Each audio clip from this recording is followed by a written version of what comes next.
أعوذ بالله من الشيطان الرجيم بسم الله الرحمن الرحيم الحمد لله رب العالمين والصلاة والسلام على رسول الله وعلى آله وأصحابه أجمعين. Assalamu alaikum wa rahmatullahi wa barakatuh, dear brothers and sisters, and welcome to another episode of Ramadan Real Talk.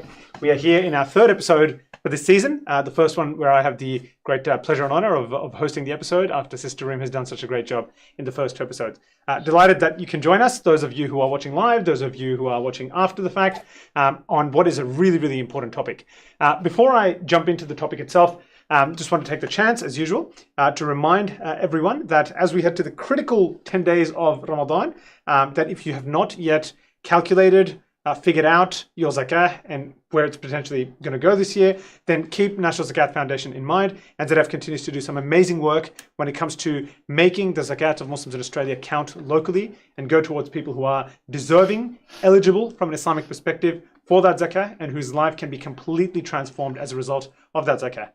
One of our panelists, esteemed panelists today, Sheikh Jamaal, has very much been at the coalface when it comes to advocating for NZF's role in our community and the role that it's playing in giving people who otherwise fall through the welfare system, who fall through the cracks of society, a chance. Because there are many people who Social Security and the welfare net can't actually help, but NZF is there helping those Muslims at their hour of need. And apart from zakah, of course, this is very much the season of giving and giving very, very generously and giving more than we usually would. Please do consider NZF for your sadaqah in the last 10 nights of Ramadan. Really, really blessed time for rewards. So if you're keen on that, then head over to nzf.org.au/pay to see if you want to set up an automated sadaqah option. They're allowing you this year to change the amount that you give on even nights, on odd nights, automate that well in advance, and to give more on the 27th night, the very, very blessed night of Laylatul Qadr, inshaAllah, if Allah so deems it to be that night. Then you can automate for it to be deducted from your bank account without having to do anything on the night itself, but knowing that you made the intention and focusing your ibadah elsewhere, inshallah. Now, with that very, very important stuff out of the way, let's get into today's all-important topic. Now, I'm absolutely delighted to welcome two very, very esteemed guests. So I'll introduce in a moment and get themselves to introduce themselves to us. But it must be said that this is the first time we've got Brother Osman on the show. Brother Osman, assalamu alaikum and welcome. Great to have you. Thank you so much. Jazakallah khair. Really appreciate the opportunity. Alhamdulillah. I'm really looking forward to the conversation. And Sheikha, you are one of our favorites. So welcome back again. Always a very, very profound and important conversation with you. So what I might do is, and look, for those who haven't seen the promotional material beforehand, really this topic is all about Islamic schools and exploring the topic of, whether Islamic schools are something that create an artificial bubble around our children, or whether they are very much a necessary safe haven at a very difficult time or perceived difficult times for Muslim families. What I'm going to do is, somewhat different to how we usually do it. I'm actually going to ask each of our panelists to introduce themselves in the context of this episode. I'm going to start with Brother Osman, inshallah. So Brother Osman, this is a topic there are few people more qualified to discuss and engage in because of your sort of background when it comes to the education system. So tell our audience, inshallah, a little bit about yourself, not just from an education perspective, but who you are, your place in our community, and why you find yourself here on this episode here tonight. Well, Jazakallah khair, and once again, thank you very much for the opportunity. It's wonderful to be here in such a esteemed company. This special time in this blessed month of Ramadan, and a warm salamu alaikum wa rahmatullahi wa barakatuh to all your viewers and all your listeners. By way of introduction, my name is Osman Karolia. I've been in education for just a little under 30 years now. Started off my career doing a bit of casual teaching in the public schools. I'm certainly a product of the public school system, which was wonderful. Got great memories there. And I was sharing with you, Brother Faraz, 3 of my 4 kids graduates from public schools, and then we were quite involved and immersed in them. So I've got a reasonable understanding of how they work. In Islamic schools, I've been in Islamic schools for about 26 years now, 27 years, as a classroom teacher, as a head teacher, and certainly as a principal.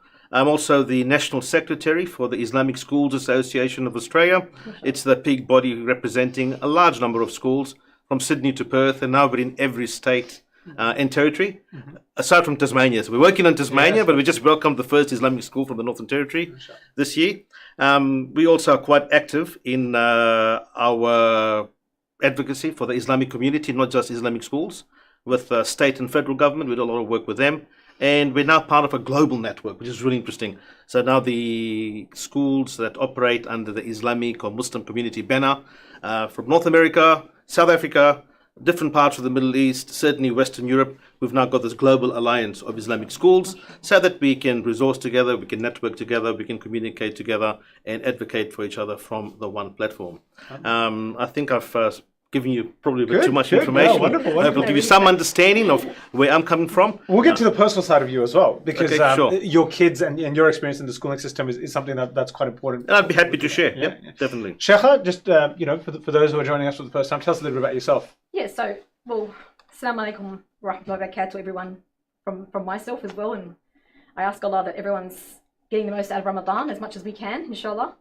So basically, my relevant background is, I've basically been a parent to 5 children, and all of them have attended Islamic schools throughout their whole education journey. And like I attended only public schools growing up, and one of my children did go to a public school for 1 year, but generally speaking, they've always been in Islamic schools. They've had various principles, various leadership changes.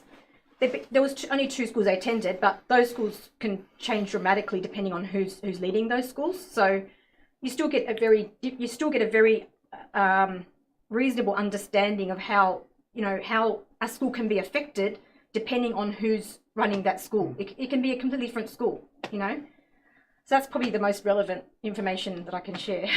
Yeah. And I guess in your broader community role, obviously you're a teacher, you're teaching a lot of people. Obviously. I'm teaching sisters, I teach Sharia classes to sisters, and obviously one of the, most, especially in this day and age, people are very concerned about their children. What's the best way forward?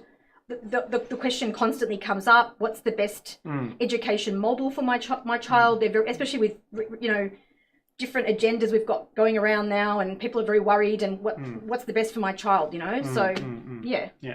Oh, I mean, where do you even start with a topic like this, because of those issues and so many other issues? So what I might do is, Brother Osman, let's start with you, and bringing a bit of your personal history into it. Tell us about your and your family's, I guess, experience, and we're talking about your children before. Where do they get educated, and I guess how do you view this entire topic of public, private, Islamic, the nature of Islam? How would you sort of framework this for us and be like, how do we approach this question? Brother, for us, I've always come from the position of choice. Mums and dads must always choose a school in which their children are going to be happy and where they can get the best opportunities for what's their passion in life. I've never been into this public versus private debate, Islamic versus public debate. You've got to do what's best for your child and what's best for your family circumstances. A good education can be found in any school. No one can say that our system or our model is the best for education. In the public system, there's no shortage of very good schools, and similarly in the Islamic system. We've seen that. What differentiates it for each individual child, and I'll use my own children as an example, is family circumstance, location of where you live, and certainly the interests of the child. And both, I'll call them sectors if you will, have got so much to offer. And both of them are incredibly resource rich in terms of what they do. I think Islamic schools have evolved significantly from when I first started my journey to where they are now. And there's no shortage of opportunity which children can find within certain Islamic schools, be it in the arts, sports, debating, public speaking, robotics, STEM. They, different engagement within the Islamic community, certainly in volunteering and community service. Regarding my own family, 3 of my 4 children did go to, or they're graduates of public schools, and I'm really grateful for that. They had a great experience over there. I can share with all of you, I've actually removed some children from an Islamic school because it wasn't meeting the needs of what myself and my wife wanted for our children. Yes, we value academics, we value children applying themselves academically, but we also, at that time, we're looking for a very holistic experience. Our children really excel at sport and are very, very creative. There are certainly Islamic schools in that time which could have catered for what we wanted, but they were very far geographically from where we lived at the time. And the commute made it very difficult. It didn't make it practical. They went on to public schools and had a great experience over there. Like all schooling systems, yeah, you have your good days and your not so good days. That's not a result of the system. That's not a result of the school. That's a result of being human beings. Now, you can go to the best madrasas in the best cities and you're going to have those issues. You can go to the best places in a wholly Islamic environment surrounded by mashaykh and you're going to have those experiences. That's the human experience. Our youngest son, we made the decision to put him into an Islamic school after starting off in the public system. That was really a function of geography. Right? We had moved at the time. The public schools in the area were really great. It was also an opportunity for my wife at that time to return to work. So it was really just, wasn't one system being better than the other. It was what was practical for us. We put him into a school where he spent the better part of year 3 up until graduation in year 12. And that was incredible as well. Now, like his brothers and sisters, yeah, you had some not so good days as well. That's part of the human experience. That's what kids do. You know, they get into a bit of mischief at times and at times they excel. That's part of the growing up experience all children go through. It has nothing to do whether you go to an Islamic school or a public school or homeschooling or anything like that there. But he had a tremendous experience in that Islamic school. Probably what, for me, I can say the difference was between the two. They both of the systems, I call them public and Islamic, gave tremendous opportunity to my kids. They both had opportunities to shine. The Islamic school we had our son in allowed him to excel at sports. He's a tremendously gifted sportsman at the very top levels of representation. That Islamic school he went to, where I worked at, gave him the pathway forward. It also allowed him to do things like go for Umrah with his mates. That Islamic school, I'm going to try not to name schools today, if you don't mind. But that school had a huge community service volunteering program, not just amongst Muslim organizations, but also amongst non-Muslim organizations. And it really shoots out of the water the arguments that, you know, Islamic schools exist in silos. Some do, don't get me wrong, some do. Many, and most actually don't. So for that son of ours, our youngest one, the Islamic school gave him tremendous opportunities, probably actually a bit more than his brothers and sisters did in terms of volunteering, certainly in terms of pathways for sports. That's not to say it was better. It was just strategically, you know, well placed. I can say though that having 4 kids, and they all graduated, and 3 of them from the public versus the Islamic system, I had a great experience with both, and we were quite involved as parents. And I did share with you before this program started. I'm a huge advocate of both, and I've never been into the debate public versus private. I've always been into the position of do what's best for your child. I've actually been a very strong advocate of the public system. I've got very strong feelings on public health, got very strong feelings on public education, and I believe within me, for the nation to flourish, for our state to flourish, for our cities to flourish, we need very strong public institutions, because that's what's accessible to most Australians. That's what's accessible to the majority. In certain areas where you make it concentrations of cultural or migrant groups, if people want to spend their after-tax dollars and go to a school or a hospital or an old age facility which reflects their culture or their language or their religion, that's their choice. No? But that's an add-on to an existing very strong public system. Jazakallah khair. Amazing. We'll unpeel some of that, inshallah. Sheikha, what about yourself? So 5 kids, you said, all private schools, seeing it up close. What would your experience be in a nutshell? Yeah, look, again, exactly like Brother Osman was saying, it is very important that people consider their own individual needs, you know, and based upon your own family values as well. And also, the thing I always tell people is Islamic schools can change so drastically within even a couple of years, depending on who's running, right? So when you're looking into, if that's what your interest, like you want to get your child into an Islamic school, it's a good idea to ask around, you know, to parents who are currently going, you know, in that school right now, and see how are things going in that particular school.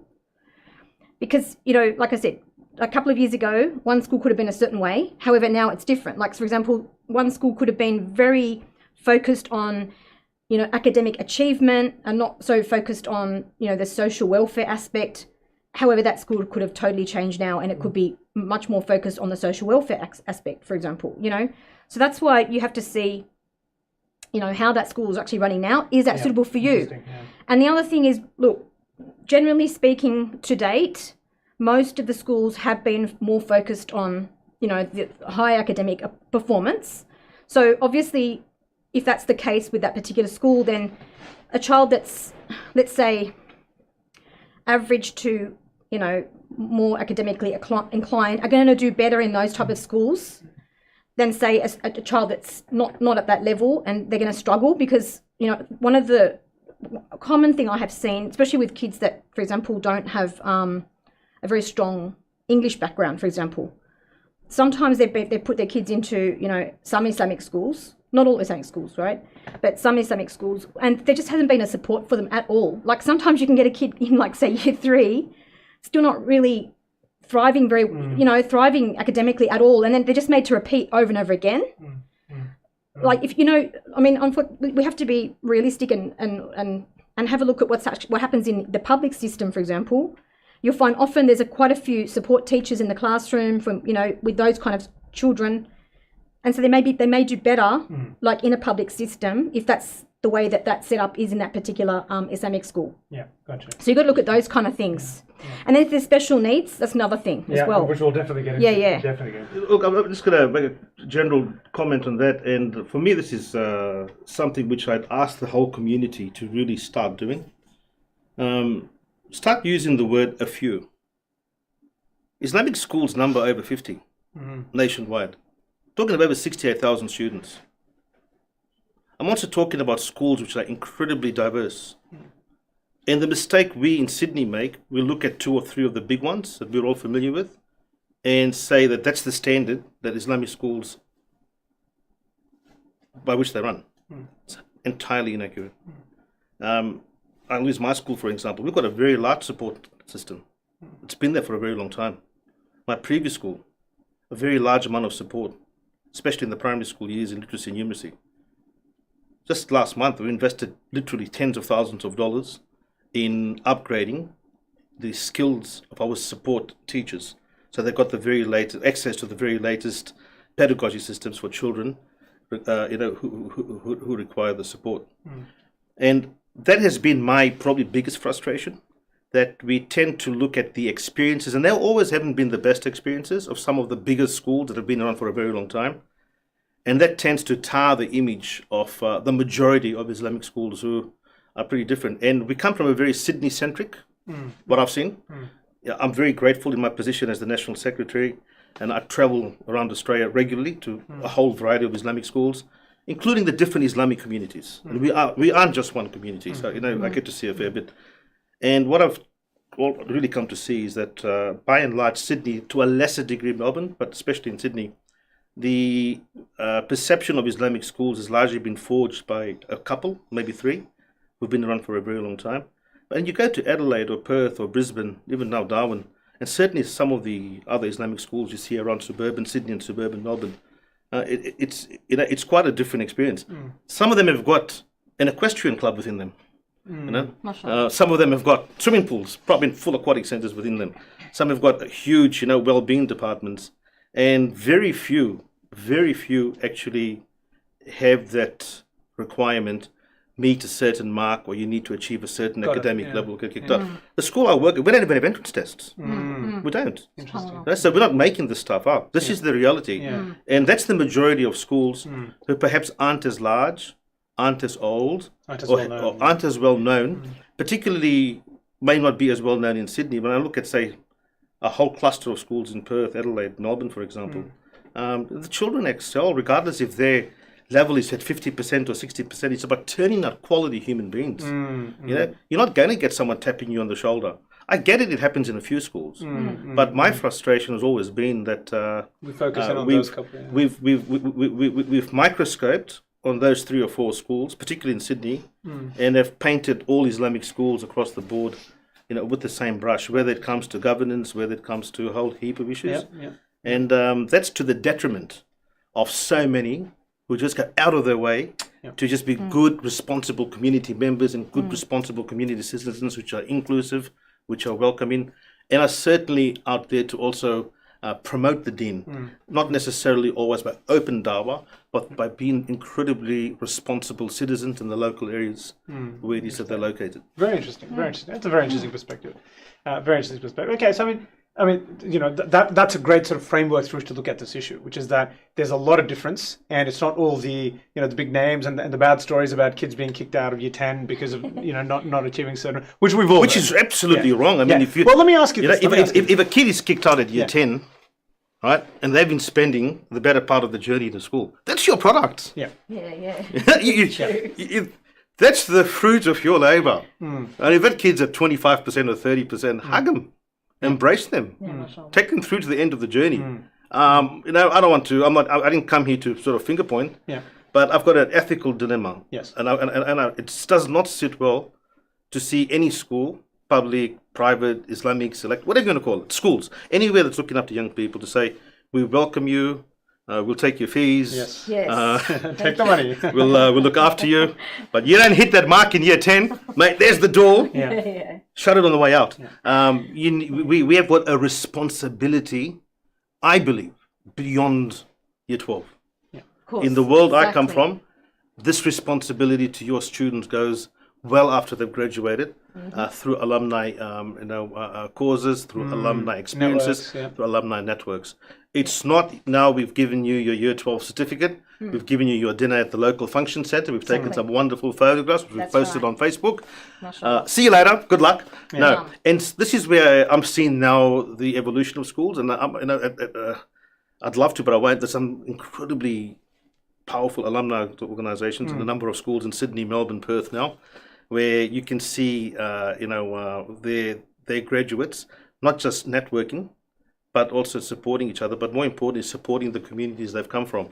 I'm very blessed. I'm very grateful. The school I'm principal at, we've got students who've graduated 10, 12 years ago, who every time we have a volunteering opportunity, they'll come and volunteer, right? They'll sort of roll up the sleeves. They've moved out of the system a long time ago. And to me, that's incredibly powerful.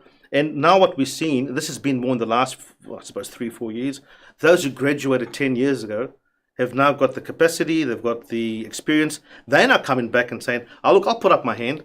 We'll assist in running this alumni organization. Right. So it's now becoming a alumni organization, which is not just there to raise funds or to attend an iftar dinner. Yeah. It's now providing mentoring, and is providing support to the communities that they've come from. And that's wonderful. Yeah. And this is something which is gathering in pace.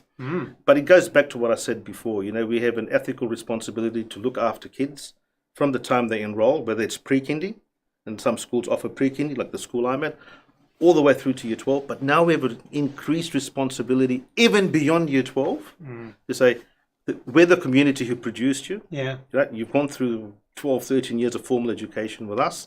It's not a goodbye. Right? You can still contribute, and there's different pathways and platforms for you to make that contribution. Well, that's how. And I'll take my example. Like I went to I guess you might call it elite/selective public school, and that part is really, really strong. The alumni association, right? It is, these things are institutions. They're not just right. You get out, you get your mark, and you move. Like these people go back to the school for years and years and years. And evolved over many decades. Yes, exactly. And Right. I'd say in the Islamic experience, we're sort of, the alumni group started off maybe about 5-10 years ago, but it was really just an iftar dinner Yes. once a year. Yes. Once And a year. maybe raise a bit of money for Yeah. a projector in the school. Yeah. Okay? Which is great. Everything's got to start somewhere. Yeah. So that's how we operated for a number of years. But now it's actually gone well beyond that. Yeah, Which and is they're giving back a bit. yes. Yeah. But always tell people, remember what took other people decades to get to. We're pretty much in the infancy. But I believe We'll learn and we'll do it faster. our appetite is far larger for success, so we tend to go along rather quickly. And we learn from other examples. So, Sheikh, let me talk to you about this. The criticism that that Brother Osman was referring to. But from your experience of your kids going there and what they've seen happen to their maybe peers or the stories that they've heard, what sort of psychological impact does it have at a school? And I don't want to dwell on this, but it's real talk, right? So we have to talk about it, even if it's an isolated example. Yeah. What sort of psychological impact does that sort of policy have on the child who gets kicked out, for want of a better word, and the broader school community and our community when looking in on those sorts of institutions? What do you think it does?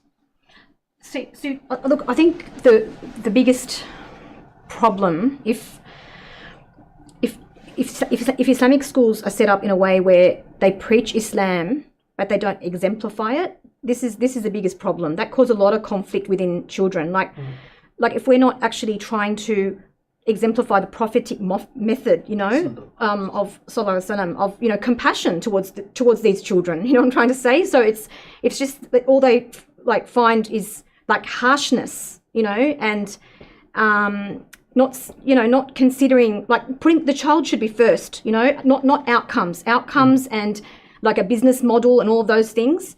That should be secondary to the welfare of the children, So and this is something that can happen in all private schools, not just Islamic schools. Even you can see it happening in you know, in any private school, a lot of private schools get a little bit caught up in reputation, Rankings. you know, rankings, academic, and even just the reputation of the school itself. You know, they're very more concerned about the reputation of the school and the, you know, the academic performance of the school than the actual welfare of the students. So if we think about what is the real Islamic model we should be all aiming for in Islamic schools, obviously it should be the welfare of the children, you know, as exactly what Brother Osman was saying. You got to think about the long term for these children. What is the long term impact? You know, when they look back, we want them to leave that school feeling like, you know, alhamdulillah, look, Islam is a beautiful religion. I had a beautiful experience of, you know, compassionate Muslim, you know, teachers who are like, some of them, like, we can't expect perfection, but, you know, having good role models that they came across and, you know, reinforcing their Islamic values, all of those things. That's what we hope for. That would be the ideal, you know, not coming out feeling like that, what is this hypocrisy? You know, you've taught me, you kept preaching Islam to me, yet I did not see it, you know, meted out. Like it wasn't embodied, you know, in that school. I think that is the biggest thing for many people. But, you know, from the experience of my kids, I mean, look, that's why I stayed patient in a lot of these schools, even though we went through a lot of trials as a family over the years. That, like, there was some bad years and there was good years, right? But when you, like, there are some amazing teachers, absolutely amazing teachers, absolutely amazing staff. Those ones who really, you know, mashallah, like, they really genuinely love teaching. They put the student first. When you've got those people, then it's amazing, absolutely amazing, because they are reinforcing what you're doing at home, you know. But if you get sometimes, and I'm sure Brother Osman understands this, in private schools, one thing a lot of people don't understand is the way the private system is set up. It's about policies, okay? It's all about policies. So unfortunately, if you do happen to get undesirable leadership or staff members, it can often be very difficult to do anything about that if you don't have the right people, you know, in charge, okay? And that can be very difficult, you know, for people to navigate, because in a public school, there's a lot more you can do. Yeah. But in terms of oversight and challenging, like, yeah, exactly. Like you may, like, if, like, for example, the way I could, what we should be looking at, what we should, and I think most, alhamdulillah, like exactly what Brother Osman was saying, we are definitely evolving. Like, if I look at where we've come from and where we're going, I absolutely feel we're definitely heading in a positive direction, inshallah. But we have to also acknowledge there are still some schools stuck back in the past. You know what I'm trying to say? They haven't. So when I'm speaking about tonight, like, there are things I've gone through that I know that there are schools out there and there are people out there still going through this in their schools, you know, and as I said, part of it does return to the nature of the way that a private system is set up. It's about policies. So if you had a big problem, a lot of parents think that you could just go to the Board of Education and get help, but actually the Board of Education can do very little to help you if you do have a very major problem. And so therefore, if you're very blessed to have good leadership in your school and a healthy school, then you are, mashallah, you've got no problem. But if you don't have that, because sometimes different people can come in, different, you know, staff members, and you might not be able to do anything about it, and you can't just reach out to Board of Education. You're just really at the whim of the policies of the school. They can basically say, well, this is our policy, and that's it. You know, like, for example, leaving the school, like you said about the academic thing. If they say, well, you didn't achieve over 80%, this is our rule, leave. And there's nothing you can do about it. You can't go to the Board of Education. You can't do anything about it. And look, if I can just, Jamaal, if I could just, you know, shed a bit of light on one thing. So there's two issues here. One of them, it doesn't matter whether you're Islamic or public. It's by the law you abide by. In increasing, you know, home education centers are finding this out. It's policy. Policy is actually universal in terms of child welfare, education, everything. So school policies is the first thing they'll look at when you get inspected to operate a school. What's your policies? The other issue is governance. I think what you're talking about is more governance and the governance model of schools, and that varies significantly, you know, between schools and between institutions, as it does in charities and other places. So when you have a school which has got certain policies, it's important that those policies are public, those policies are accessible, and parents know what they're getting into. So even though I may not personally agree with it, if a school says, you know, if your kid doesn't get a certain mark at year 10, they're going to leave. it's important that parents are aware of that, because what can happen is, even though individuals such as myself might not agree with it, that's what you signed up to. Yeah. It's covenantal. Due diligence. Due before you diligence. get it, You've agreed to this, and now everyone's making a big noise. Yeah. When it comes to redress, all schools have policies by which their concerns can be heard. So we need to then differentiate between policy and jurisdiction. Yes. There's some things in jurisdiction where, regardless if we're private or public, the government's going to come in. Right. Governance, how you're spending public money, child welfare, child safety. Yeah. Doesn't matter what your policy is or which system you're in, Got it. they're going to override the whole thing. Yeah. Your day-to-day operations, uniform, haircuts, government will say that before you enroll, you do your due diligence, you sort all that out. It's not the role of state or federal governments to interfere in the day-to-day operational matters of a school.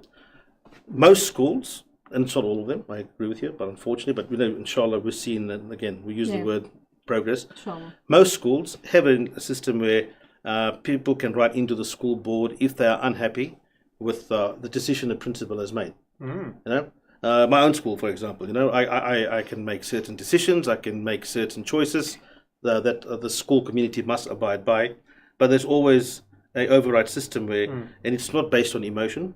Parents have got the opportunity to write into the board of directors with the school chairman. They can state what their concern is, and then it can be referred to some sort of mediation. And it doesn't always mean the parents' right. It doesn't always mean the principal's right.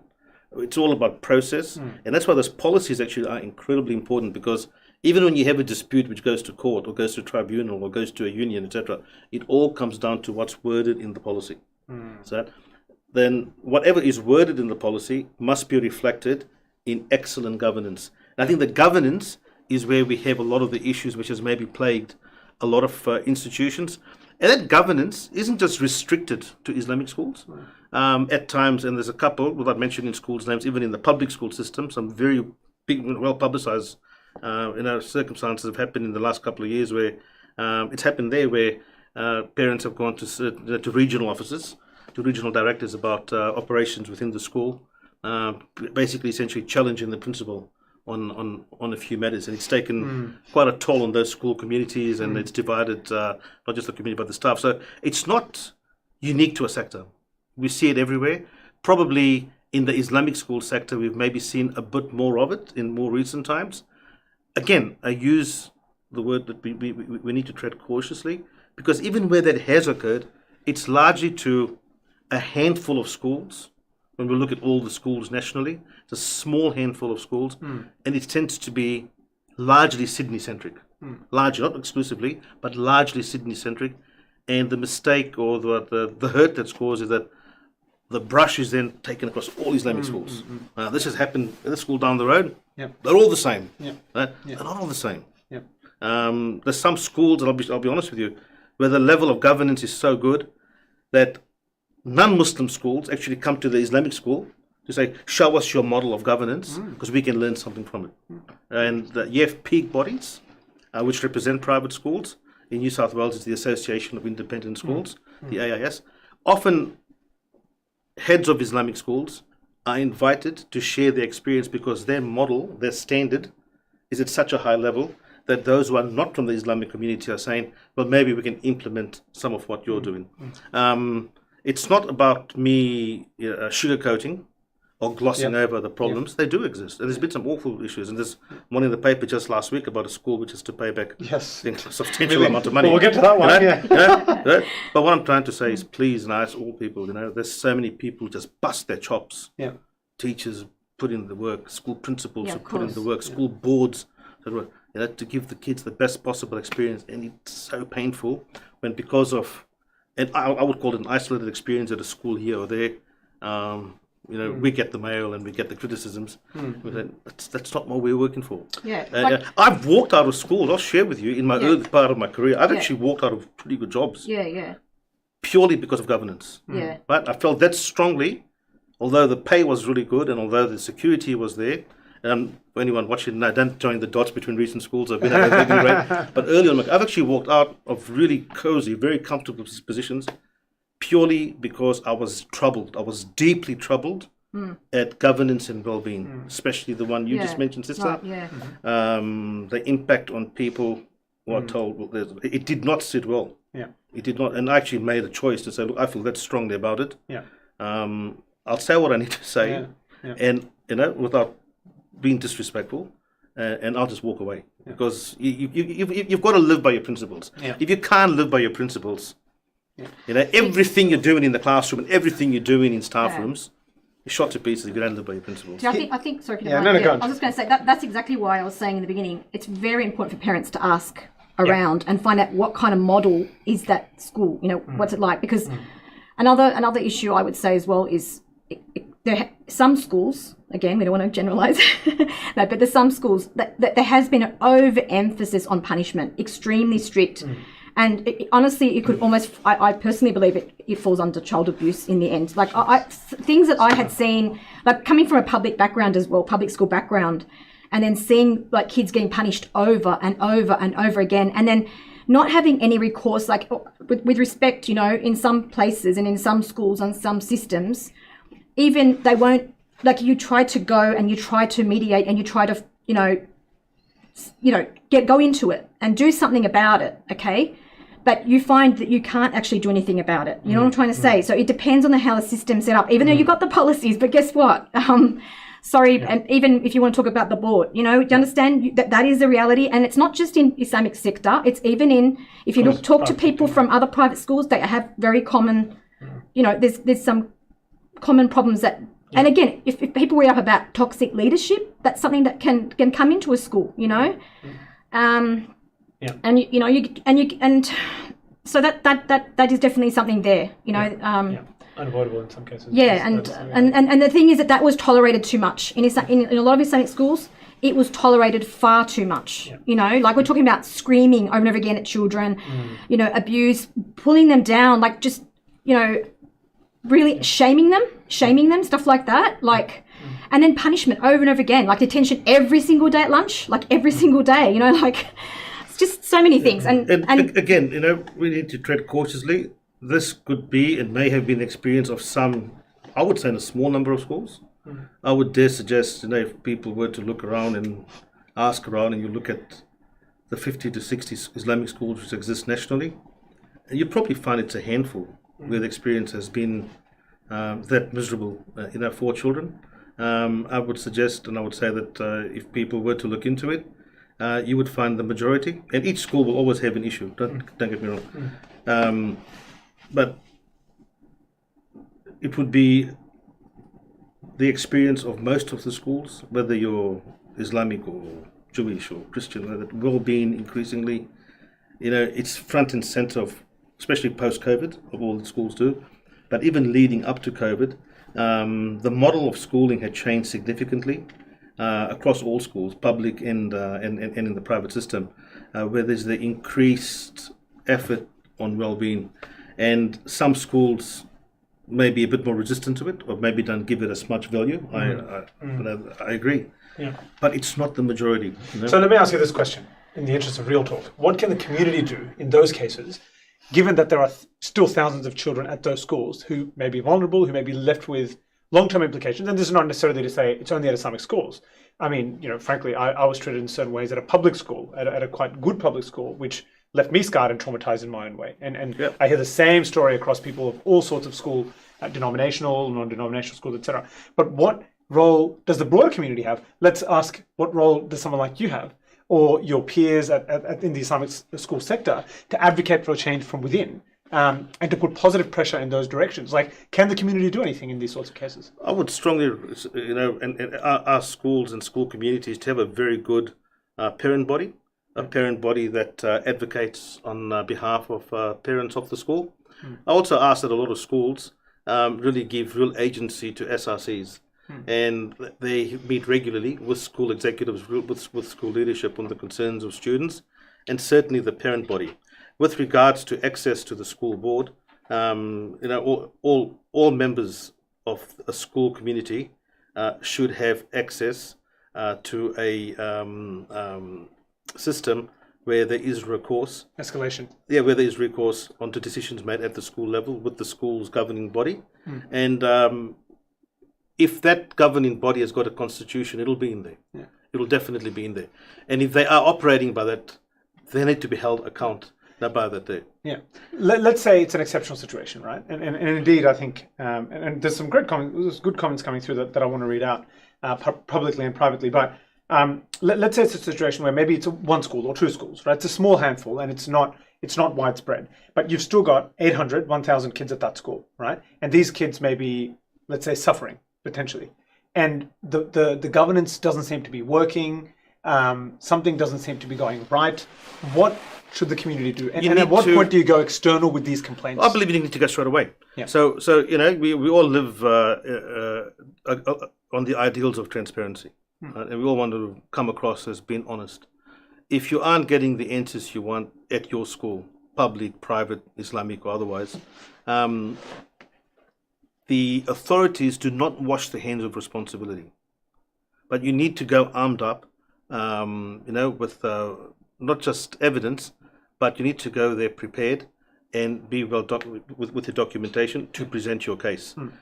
If there is any issue to do with child safety, to do with child abuse, mental health, we've got agencies, whether it's Office of the Children's Guardian, there's so many, I can't name them all. So you may be a private school, you may be an Islamic school, you may be a Christian school. It doesn't mean you're operating outside the law. Yeah. There's still compliance, legal compliance. So if your issue is one of well-being, if your issue is one on maybe harassment, it's important that the avenues be taken up. Maybe a staff member who may feel that they're getting bullied by a school leader or by people within the school. Well, we've got agencies in New South Wales, and you need to take that challenge and you need to take that forward and you need to present your case. If it's with your children, it may be a decision that the school has made, provided it's outside of the school's jurisdiction and it's now in conflict with law. Then you need to take it to external. I wouldn't wait. Yeah. I would actually go straight away, because what you're doing is by delaying, the problem actually festers. Yeah. And if the child picks up that they're at the center of this, it just adds to their trauma. Yeah. And if it's something which is, I'll use an example of a haircut of a child. And every school's got different interpretations of haircuts. So somewhere, you come with the wrong haircut, you're out the door, and mum's got to pick you up. And you're really punishing the parents. Yeah. Because mum's got to take half a day off work to drive over to take you to the hairdresser to get your haircut. Right? So she's lost half, or dad's still lost half a day's income. It's been a major disruption. I mean, the more reasonable thing would say, look, you're not complying with your haircut. You've got a couple of days. Get it sorted out. Yeah. But let's say I'm using haircut as an example. If it's something where you feel that strongly that the school is picking on my child because of their haircut, but if it's in the policy, then maybe you don't have much recourse, because you should have done your due diligence before deciding to put your kid into the school. If it's about child safety, child welfare, because a child is being abused, a child is bullied, well, even by the teachers, if you're being detained every single day, that's unreasonable. Yes. Now when you get into unreasonable, it doesn't matter what your constitution or your policy or what your governance or what people say. You're now actually, it's the interest and the health, well-being of a child. You now need to go outside of the system. You can only go so far, and it may be going to the Department of Education, who generally will not interfere. It's more a NESA issue. Right, got it. Okay? It's so more that's the sort of body that would... It's more a NESA issue. And when it comes to child well-being, child protection, even if it's mental health, emotional health, you can also go to the Office of the Children's Guardian. But you need to use the legal agencies which exist, and they do exist, in schools that operate outside of those boundaries. In some instances, you can also, what I believe is extremely helpful is, because schools are now well immersed in the community, is go to the community, particularly in dealing with the school board, and asking for representation from the school. For example, the Islamic Schools Association of Australia. The welfare of all students of all member schools and non-member schools are crucially important. So we bring up those discussions at our forums. We have those opportunities where we can talk about child well-being, and we don't interfere in what each other schools does. But the expectation is that if you're a member of such an organisation, you're going to operate at a standard that is not just transparent, but is also very, very, very honest. One thing I wanted to say that maybe at the time of enrolment, before going to any one of these schools, I would ask about governance of the school, and how it all works, and how's your recourse. And I would be probably advising people, if it seems that just one person and I'm putting myself at risk, being a principal myself. If just one person is the be all and end all, and is making all the decisions, and I'd probably Think twice. consider a few other options, at least. Because none of us are infallible. I've made lots of wrong decisions. I'll be the first to admit that. And the great thing about school boards, and we've got some incredible school boards. We now go for leadership training, and they're now part of a broader network of school boards. And for the first time ever this year, we've actually created platforms where different members of Islamic Schools Board can come together, just so they can upskill themselves. So some schools do it better than others. But if you belong to a school or you're attending a school, and you're seeing parents are not welcome, parents don't have a voice, there's no PNC. Exactly. Maybe it's a red flag. And I'm not trying to put any school on notice. Wallahi, I'm not trying to create fitna here. I'm just trying to be honest. We have to be honest. I'm gonna put on my parent hat as well. Yes. And I'll just leave the school principal. I don't put on my parent hat now. I'll ask a few questions. Right? Kids don't have a voice. Parents don't have a voice. You shut down. You don't know how you can contact the school board because you. Yeah. Those are Banana Republic. Exactly. Those are red flags. But that's been What would you say about that? well, that's exactly when I was listening to what you're saying. It's like you're talking in another realm.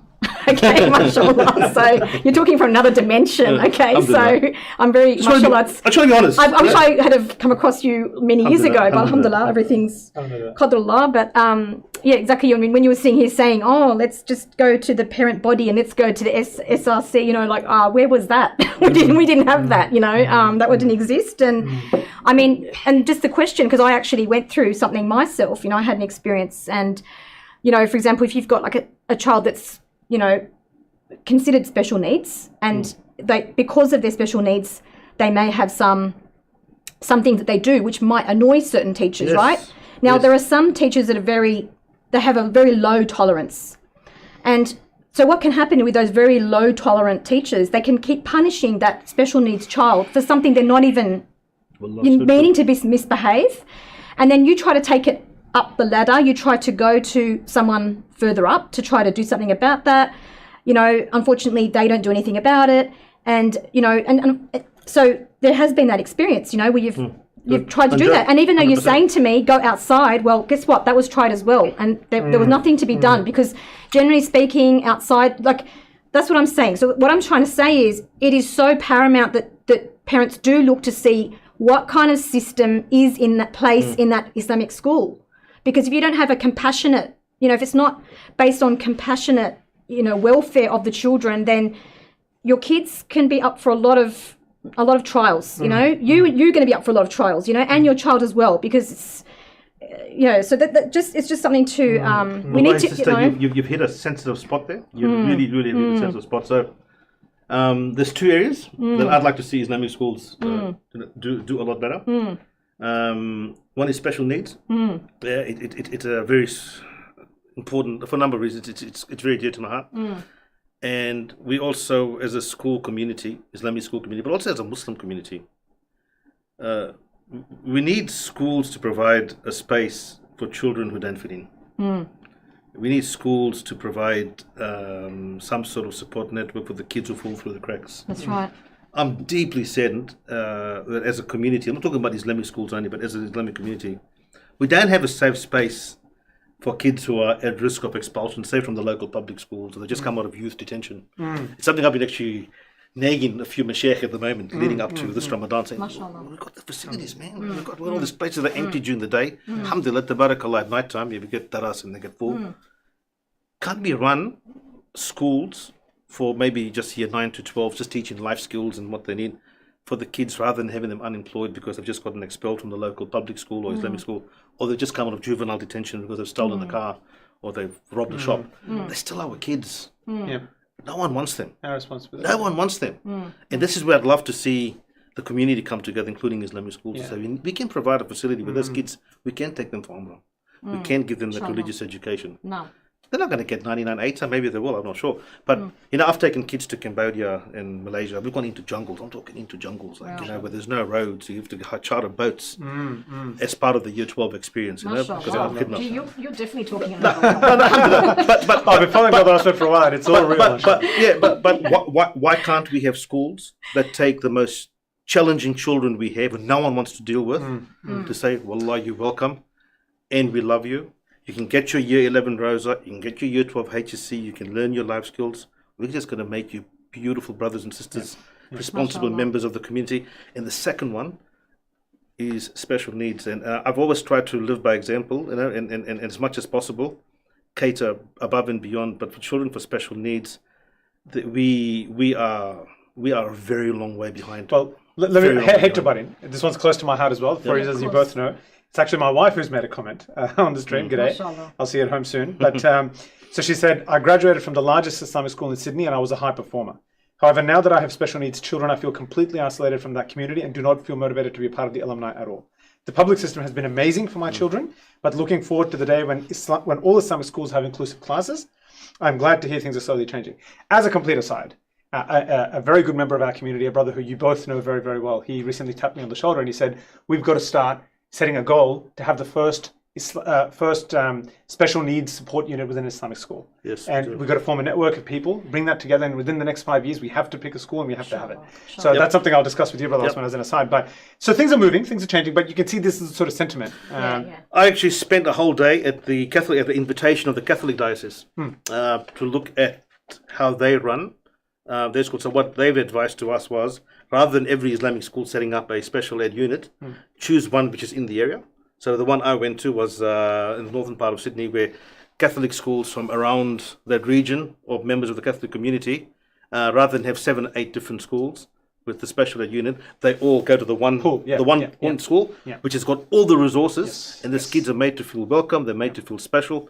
And this is something which we need to head into sooner rather than later. Let me raise another question. Now that's possible, one would say, that because they're part of a centralized diocese, right? The Catholic Church controls them. There's a hierarchy there. Whereas, and there's another comment that's come in, is the Islamic school business model is a private business model. And the motivations are not necessarily about governance and about getting things right. They are a profit motive. Now, we've got to operate as a profit. Yeah. So let's unpeel that a little bit. So section 83C prohibits schools from running at profits, and some schools do. And if you do, you will get caught out. Yeah. You will get caught out. Recently. And it's happened recently, and it's happened to other schools, and not just Islamic schools. Yeah. A very large Christian school just last week was caught out and has to now repay millions of dollars. So if you're operating at a profit, you will get caught out eventually, I believe. And it's to the detriment of your community. When an Islamic school shortchanges people and operates for profit, you're going to get, when you get caught, the whole community gets tired.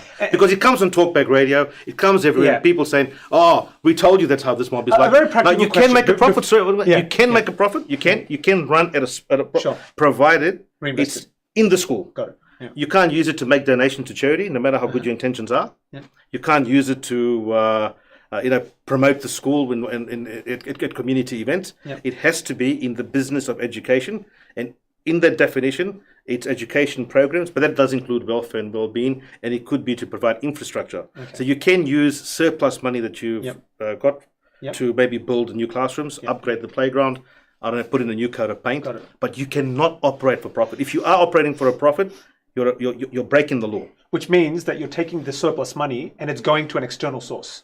Even if it's internal. So it could be, I'll give you an example, a very large Sydney private school, one of the big sandstone schools, best of intentions. Wallahi, best of intentions. They're not Muslim. Best of intentions. They fuck their surplus money. Yeah. They say, well, what do we do with this money? We're going to build a centre for Indigenous kids in rural New South Wales, and we're going to resource it, and we're going to do X, Y, Z, and this kids will have a facility. Yeah.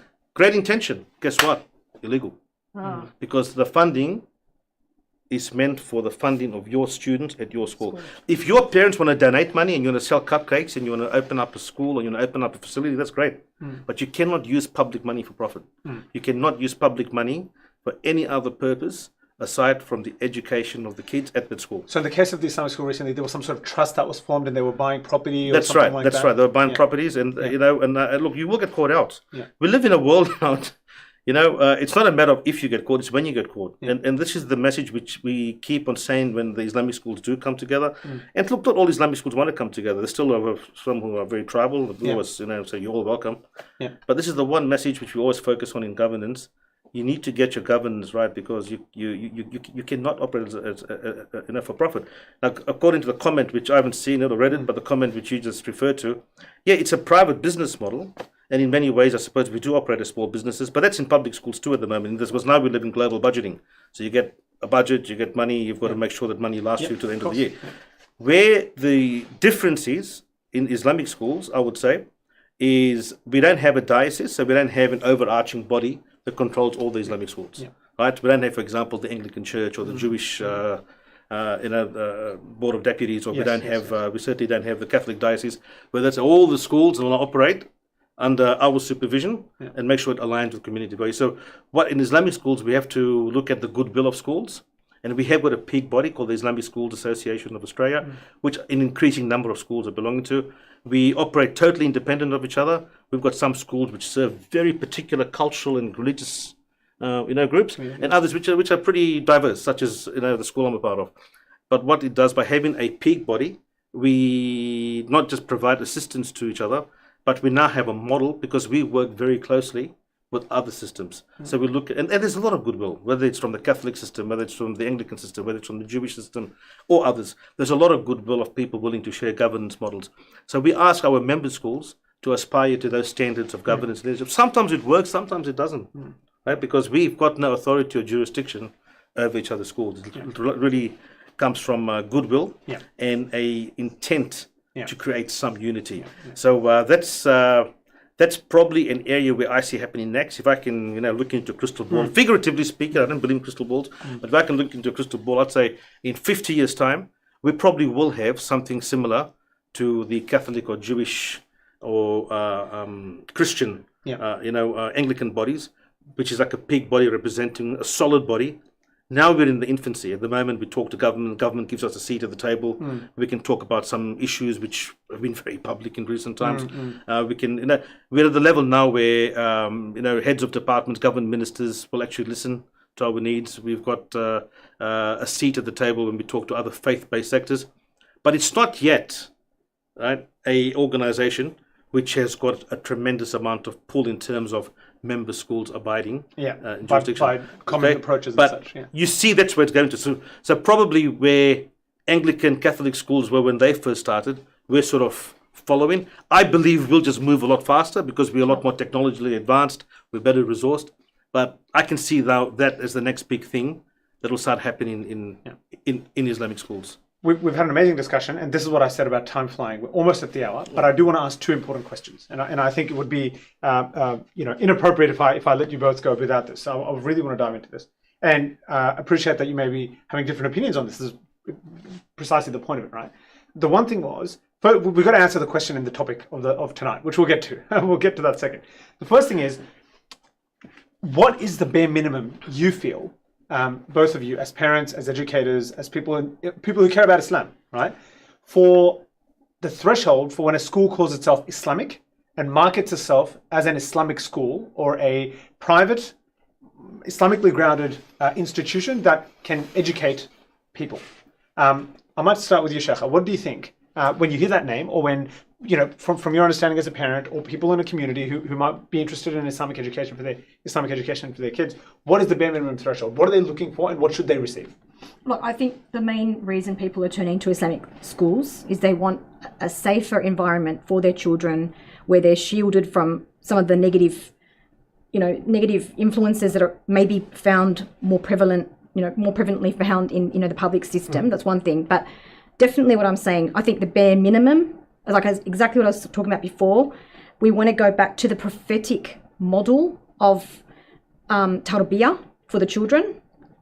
It has to be based upon compassion and, putting the children first. I think that's what the most important thing. We want to see as much as possible.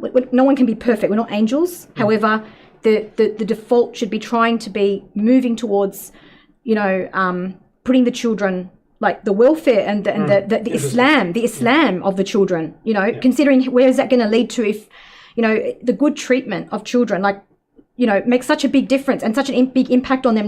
Not everyone comes from a very practicing Muslim home. So if they haven't got good role models at home, we've got the best advantage, like being as a teacher, you have such a powerful impact you can have on a child's life. By you being an amazing role model in your classroom, and them having a positive experience with someone who's a practicing Muslim, for example, and even just if you don't have, not every staff members are Muslim, but, just the general ethos of the school, if it's based, if it's focused towards trying to have that prophetic model, and that's going to be a positive experience. That I've spoken to many people who left Islamic schools, and alhamdulillah, like they told me that if it wasn't for the Islamic school, after Allah, they would have really known nothing much about Islam. You know what I'm trying to say? Because their parents didn't really know anything about Islam. They really didn't teach them much at all. So. Yeah. So I think that's the bare minimum, if anything, look, there is that common argument. People say, well, we want more Quran in our day. But you've got to understand that, like, look, let's be real. We're living in a very different time now. Like when my kids first started out in school, life wasn't as fast paced as it is now. Everyone's got high expectations. Everyone wants their kids to go to uni these days, So like, there's only limited hours you've got to fit in all the teaching, all the requirements, necessary requirements. You've got so many things. Yeah. You only got limited time to get in that extra Quran and stuff like that. But like, let's be real too. Let's be real. Like, if you have Quran every single day and you have Arabic every single day, but if you don't have the Islamic ethos, if you don't have the, that prophetic model embodied in the teachers and in the staff and in the treatment of the children, then, how are those kids going to walk away from that school? That's what we've got to be asking ourselves. It's more about the lived example of how the education works, rather than teach this aqidah or this Quran or this hadith or whatever. And to your point, Brother Osman, earlier about some schools are churning out hafaz. They've got amazing programs. I know some Melbourne school, amazing, right? Even here, even a couple in Sydney, have got some really good hafaz. Look, sorry. What does it mean for you for someone to be in Islamic school? Look. Every parent's got their own want and need and definition of what their idea of Islam is. Forget schools. Islam is. Yep.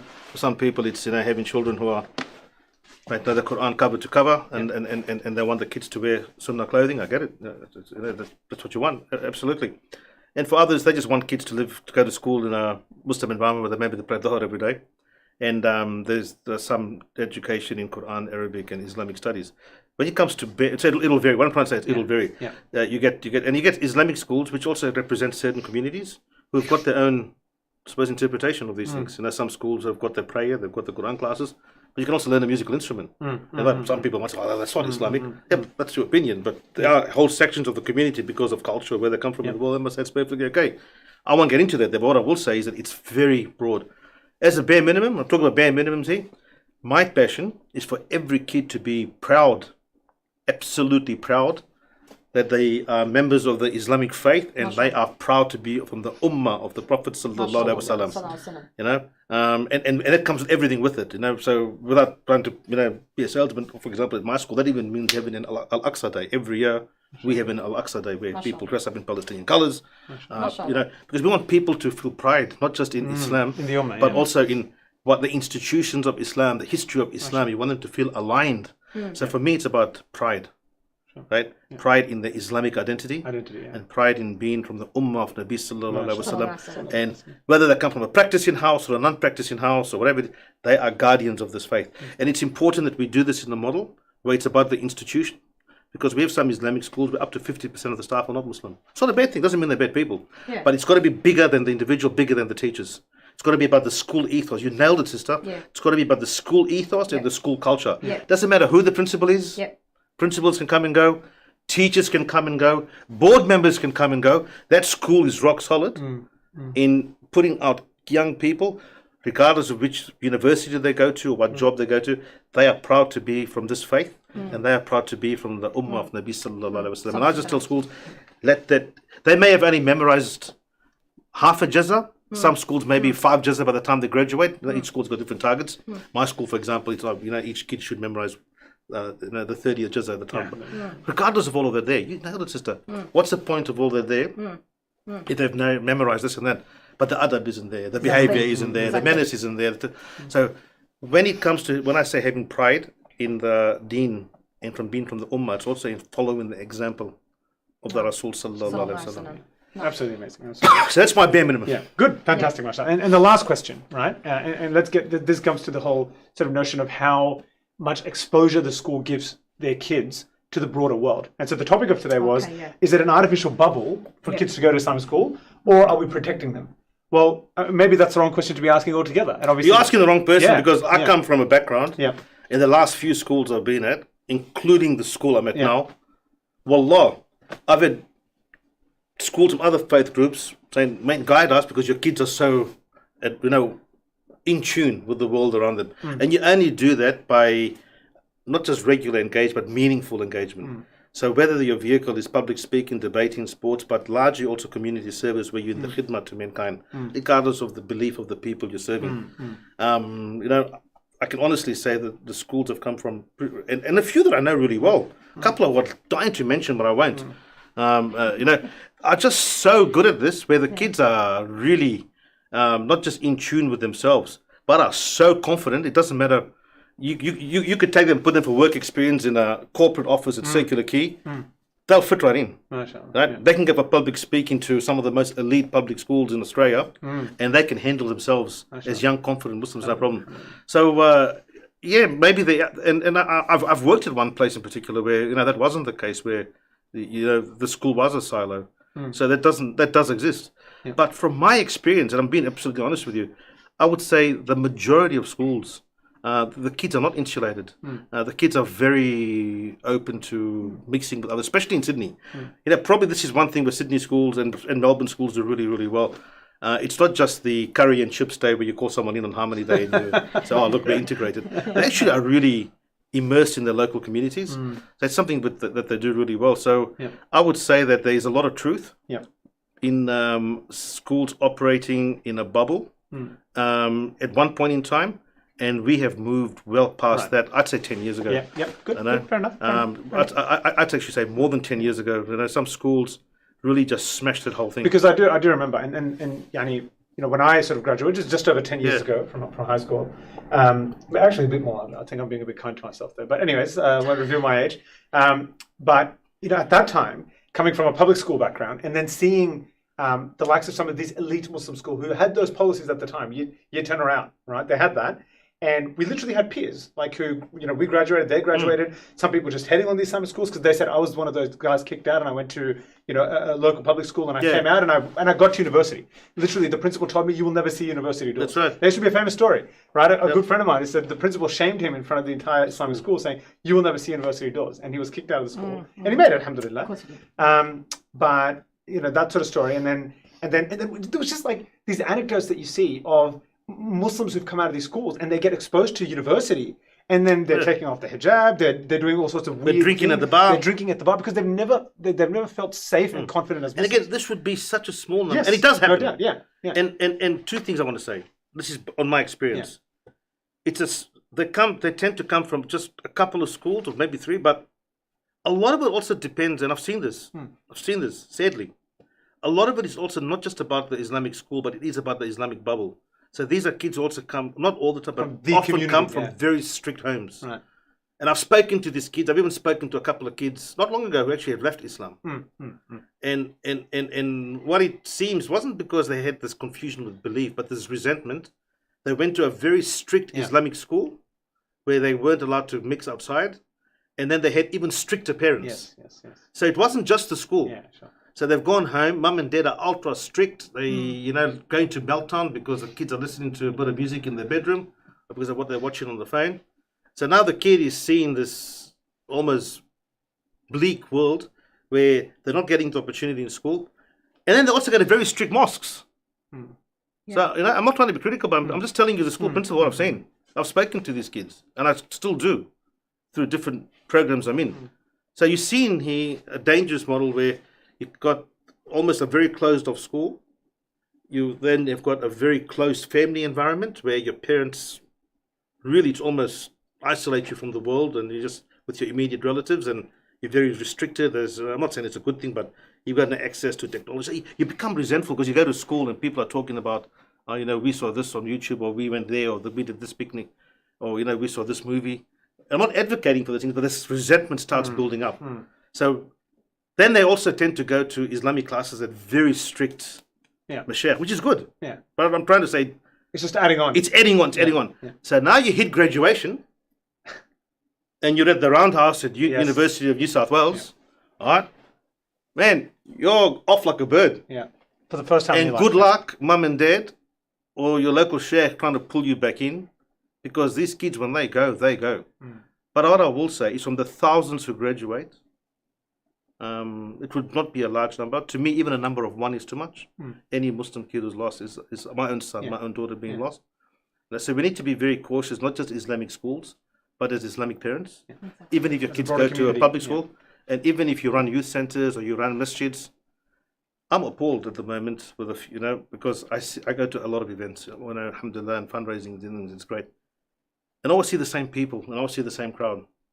And I've told one of the two sheikhs, Wallahi, I love you, but I only see you and your students and their children coming in. The girl or boy who comes in with tattoos and colored hair, what they're telling me is they feel like outcasts. They walk in, everyone stares at them, like they're thieves or they're not welcome. You're not hitting the groups which we need. We're calling them youth centers. We call it, and this. It's great that we've got facilities for the kids because I get it. Some parents are frightened. They don't want their children to mix with elements that are going wrong. But we've got so many kids who give me the same message. We don't feel welcome. We don't feel welcome. We're building all these centers that are actually empty, or it's just the pious brothers and their children who use them. But for the kids who've lost their way, well, maybe got a bit of a drug problem, or maybe are drinking, or they're clubbing behind their parents' back. There's nowhere for them to go. Why am I bringing this all up? I'm trying to capture it all, bring it all back together. So this whole concept of living in the bubble, it's more than an Islamic school thing. It's about the way we live as parents in our homes. It's about the way we operate our masjids. It's about the way we operate our youth centers. It's also about the way we operate schools. I think it's unfair to just say it's all about the Islamic school, because I can promise you, it's not the Islamic school alone which makes a kid go drink at the bar. Okay, I believe a lot of it is to do with the incredible pressure at home, incredible pressure from maybe the place they're going to for Quran classes and other things. So everyone, it's that explosion, almost volcanic eruption after. Everyone needs to be in collaboration, and everyone needs to have the communication for the welfare and the well-being of our children. To create safe spaces where they feel welcome, loved, included, and where we don't overreact, and where we prepare them. I feel not just schools, but a lot of families don't prepare their kids well for life after school. They don't. And I guess that's the essence of what the question's getting at. They don't. So yes, Islamic schools must shoulder some of the responsibility. I agree with that. And some schools do this very well. Some schools, I don't know if you're aware, they've got amazing transition programs from the early on. So the time the kid gets onto year 12, they're almost ready to go. They've been to uni 5-6 times. They've visited workplaces. They've been for conferences. They visit other schools, some other faith-based sectors. So the kids from year 9 are doing that. The time they get to year 12, it's water for the duck's back. So some schools do it really well. I wish I could name them, but I won't, because I'm not here to advocate on one particular school. But if we're just saying that, because the Islamic school was too strict, that's why the kid rebelled. Come on, let's get a bit of reality here. We're using a bit of creative license if you're saying that. We also got to look at, like I said, decisions made in the home, how the kids raised at home, how welcoming their local mosque has been, how open the local. I know some kids, let me tell you, the messaging they're getting in some of these private places they're going to for the Islamic education is not good. It's unhealthy. It's very closed. It's very isolated. It's very suspicious. Forget of outsiders against other Muslims. Kids are afraid. We're like this and that. He's talking to 14 and 15-year-olds here. I'm not talking about extremism. It's nothing to do with that there. But just this lack of trust. Close-mindedness. And I've gone on. I've rambled on for far too long. Please forgive me. Please forgive me. It's a great to have someone with so much experience. Sheikha, your closing thoughts on that? So just quickly, So look, I think one of the mistakes many parents make is they just put too many expectations on the Islamic school. Okay, ultimately it is your responsibility as a parent. Okay, that's what it comes down to, and it doesn't matter what model of education you choose for your children. Ultimately, you need to be the one that takes the greater ownership, for your children. And just quickly, because we don't have time, but to point people in the right way, be careful of the authoritarian model of parenting, because that's what tends to push kids away. And look into what's called authoritative, so that's more of a nurturing type of model. And it's that authoritarian modeling of parenting, and especially if they go through the authoritarian model of Islamic schooling as well, that's just reinforcing what was at home. And that's when they do tend to explode when they go off to uni. You know what I'm trying to say? But if you've been close to your kids, there's been nurturing and all that, and great relationships between your kids. Because look, forget about Islamic schooling. Even if you do homeschooling and you've got an authoritarian type of, set up in your home, I've seen kids who were homeschooled who left Islam, so don't think that, It's when that association happens between Islam and authority that I think, because people are scared now, with all these different things going on, they think that the solution is, I'll go to Islamic schooling, or I'll go to homeschooling. They're even scared of Islamic schooling, so they'll go to homeschooling thinking that that's going to protect your child.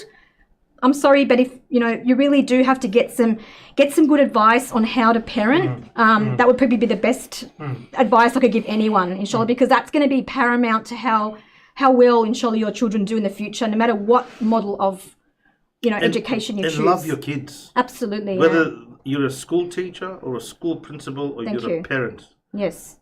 Come from a place of love. Naam. There is not enough love. Love your kids. Absolutely. Okay, your kid didn't get the mark you want. So what? Naam. Who cares? Yeah. The world didn't come to an end. Yes. That's right. They don't get the NAPLAN result you want. So what? Yeah, exactly. Don't overburden them. I cringe. I see these kids going 3-4 nights a week for this tutoring and that. Let kids be. Ya Allah. Enjoy life. Let them be. Build a rapport with them. They're spending more time with the tutor than with mum and dad. Give them a hug. Yeah. Kick a ball with them at the park. Yeah. Let them be kids. Give them haniya. Give them love. No. Show them that no matter what they mark, they achieve, you love them. No difference. Right? Yes. And this is where I'm seeing something really dangerous, Brother Faraz, Sister Jamaal. I'm seeing, when I first started my journey in schools, there is too much expectation on kids, and I feel like telling some parents, but it's not my place to. I do subtly, a dojo person. Yeah. Give the kid a break. Yes, yes. I mean, give the kid a break, man. It's not, Yes. these are kids. They need love. They need reassurance. 100%. They need to feel the home is a safe place, a happy place, a place where they will grow, a place where they make their memories for the future. And there's this unreal, and sometimes schools are to blame because, they may go to a school which says, unless you get 80%, you're not going to go into the next year. And that's awful. But please, mums, dads, teachers, school principals, anyone's watching out there, come from a place of real love, real muhabba, and spoil your kids. Wallah, they grow fast. Life is feeble. Yeah. It's not about marks. It's not. Those things all those things are wonderful. Whether they kick 10 goals, or whether they win the race at the swimming carnival, or whether they get 100% in the exam or a 99 If all that is being done, but they haven't feel they've been loved, they haven't feel they come from a place of where they're valued. Really, all we're doing is we're preparing children to become more self-centered. We're preparing another generation to be more selfish, and it's more about external achievement and reward rather than internal intrinsic gift to the world, which is really what as Muslims we want. We want the intrinsic gift for mankind. One final question, great note to have ended on, but I'm going to spoil it by just asking a very practical question which a sister asked in response to your comments before, Brother Osman. If a community is bringing to the attention of a school the importance to be part of a body like the one that you mentioned, and they're resisting, is that a red flag? Some sort of independent oversight body or a network of schools where they're not the only schools, where they're learning, sharing knowledge, information, so that they can improve, not be closed in their own world? My short answer is yes. Yeah.